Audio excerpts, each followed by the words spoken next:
अस्सलाम वालेकुम, मैं हूँ रुखसार इम्तियाज, क्लिनिकल साइकोलॉजिस्ट। आज मैं आपसे एक बहुत ही इंटरेस्टिंग और बहुत ही पुरस्कार, बहुत ख़तरनाक साइकोलॉजिकल डिसऑर्डर के बारे में बात करने जा रही हूँ।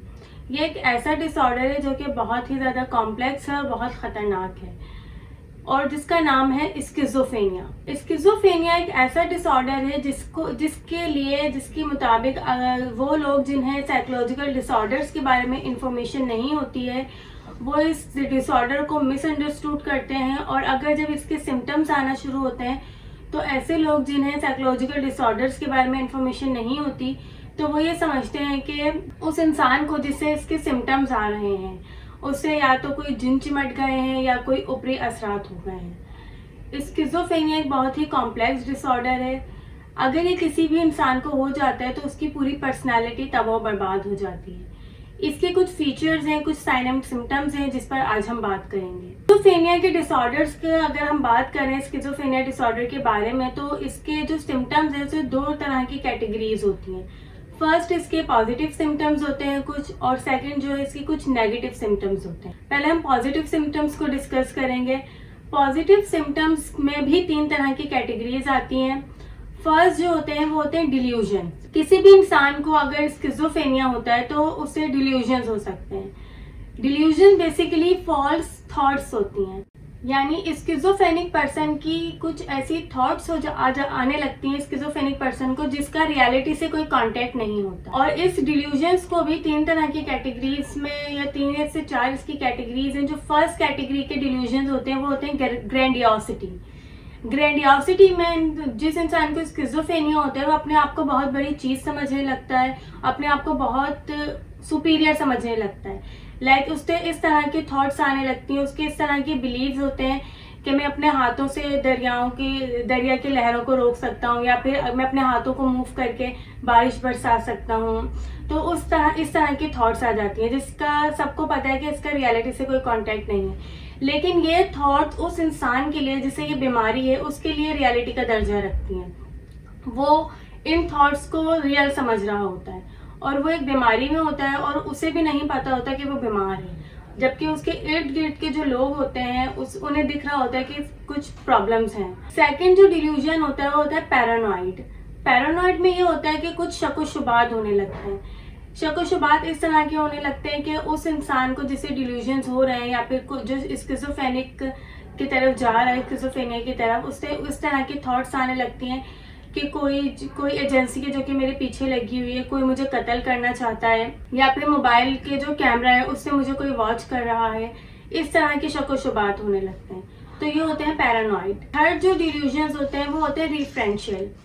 रिफरेंशियल डिल्यूजन्स में ये होता है कि कोई भी इंसान जो है जिसे डिल्यूजन्स हो रहे हैं या फिर स्किज़ोफ्रेनिया की तरफ अगर वो जा रहा है, रिफरेंशियल डिल्यूजन्स में ये होता है कि अगर आप हंस रहे हैं या आपने कोई गेस्चर दिया है या फिर कोई कमेंट आपस में आप पास कर रहे हैं और अगर वो इंसान आपके साथ खड़ा हुआ है जो कि स्किज़ोफ्रेनिया का शिकार है और जिसे रिफरेंशियल डिल्यूजन्स हो रहे हैं, तो वो ऐसा परसीव करता है, उसे ऐसे थॉट्स आते हैं कि ये जो कमेंट पास हुआ है या फिर अगर कोई हंस रहा है तो मुझ पर हंस रहा है या फिर मेरे ऊपर कमेंट पास किया गया है।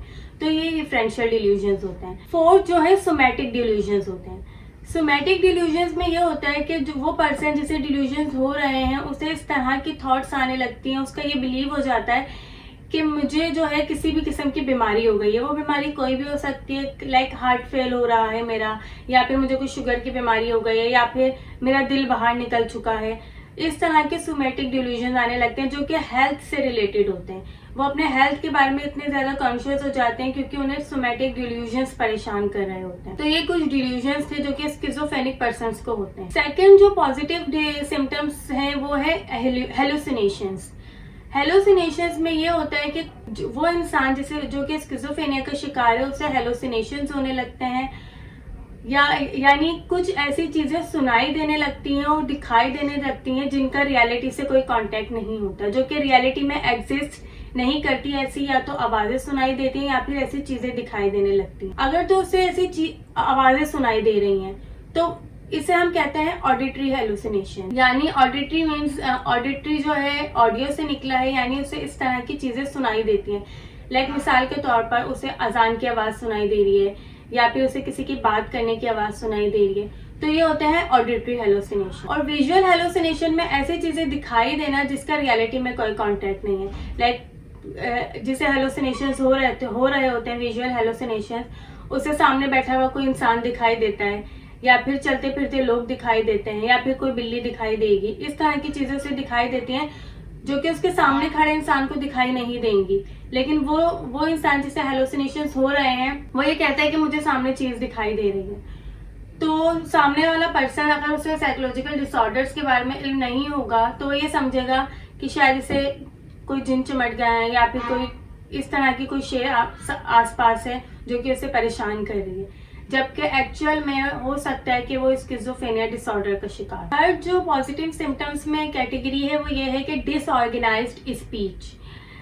स्किज़ोफ्रेनिक पर्सन को की जो स्पीच होती है वो बहुत ज़्यादा डिसऑर्गेनाइज्ड हो जाती है। वो टॉपिक पर कंसिस्टेंट नहीं रह पाते हैं, वो एक टॉपिक से दूसरे टॉपिक पर बहुत जल्दी जल्दी शिफ्ट कर रहे होते हैं। और अगर आप उनसे कोई क्वेश्चन करेंगे तो वो आपके क्वेश्चन का आंसर वो नहीं देंगे जो कि होना चाहिए, बहुत वेग सा आंसर देंगे या फिर खामोश रहेंगे। तो उनकी स्पीच ऐसी होती है कि जब आप उनसे बात करेंगे तो प्रॉपर स्पीच नहीं होती। तो ये डिसऑर्गेनाइज्ड स्पीच भी एक पॉजिटिव सिम्टम्स में आता है स्किज़ोफ्रेनिया के। इसके बाद सेकंड हम बात करते हैं नेगेटिव सिम्टम्स की। इसके जो नेगेटिव सिम्टम्स है उसकी भी डिफरेंट कैटेगरीज हैं। जो फर्स्ट नेगेटिव सिम्टम्स में आता है वो तो एवोल्यूशन में ये होता है कि कोई भी पर्सन जो कि स्किज़ोफ्रेनिया का शिकार है वो जो है उसमें इमोशनल नमनेस का शिकार होने लगता है। वो इमोशनली नमनेस की तरफ जा रहा होता है, वो कोई इमोशन फील नहीं करता, ना ही खुशी का इमोशन, ना ही कोई गम का इमोशन। सेकंड जो चीज आती है वो आती है एसोशियलिटी। वो लैक ऑफ इंटरेस्ट शो करता है किसी भी सोशल एक्टिविटीज में, सोशल गैदरिंग नहीं करता, किसी से बातचीत नहीं करता। अगर आप उन्हें कहीं ले भी जाएं या फिर किसी पिकनिक पे या किसी फेस्टिवल में या फिर शादी ब्याह के मौके पर, तो एक साइड पर होकर बैठ जाते हैं, किसी से बातचीत करना पसंद नहीं करते। तो ये एसोशियलिटी में आता है। थर्ड जो नेगेटिव सिम्टम में आता है वो एनाडोनिया कहलाता है। एनाडोनिया में ये होता है कि वो पर्सन जो कि स्किज़ोफ्रेनिया का शिकार है वो प्लेजर फील नहीं करता। प्लेजर फील करने में वो बहुत ज़्यादा लाइकनेस के शिकार होते हैं। लाइक अगर कोई स्किज़ोफ्रेनिक पर्सन है और वो कोई स्टूडेंट है किसी मैट्रिक का या किसी भी क्लास में पढ़ रहा है और उसके स्किज़ोफ्रेनिया के सिम्टम्स आना शुरू हुए हैं, तो अगर उसकी बहुत अच्छी परसेंटेज आई है तो वो इसमें प्लेजर फील नहीं करेगा, वो इस चीज़ में खुशी नहीं फील करेगा, जबकि ये खुशी की चीज़ है। तो एनाडोनिया में ये चीज़ें आती हैं कि प्लेजर फीलिंग नहीं आ रही। फोर्थ जो नेगेटिव सिम्टम्स है वो एलोगिया कहलाता है। एलोगिया में ये होता है कि वो बात का जवाब नहीं देते। आप उनसे बात करेंगे तो बिल्कुल खामोश हो जाएंगे और बिल्कुल स्पीचलेस हो जाएंगे।